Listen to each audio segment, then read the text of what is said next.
Bhavnagar Gangajaliya police પેટ્રોલિંગમાં હતી ત્યારે મળેલી બાતમીના આધારે શહેરની મુખ્ય બજારમાં આવેલી પીર છલ્લા શેરીમાં દરબારી સાડીવાળા ખાંચામાં એક ફ્લેટમાં તપાસ હાથ ધરી હતી।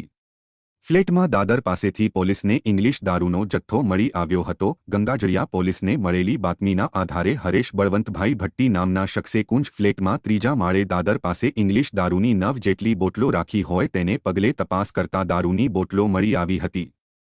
આથી પોલીસે 9 બોટલ જેની કિંમત ₹5170નો કબજે લઈને હરેશ બળવંતભાઈ ભટ્ટી વિરુદ્ધ ગુન્હો નોંધી તેને ઝડપી લેવા ચક્રો ગતિમાન કર્યા હતા।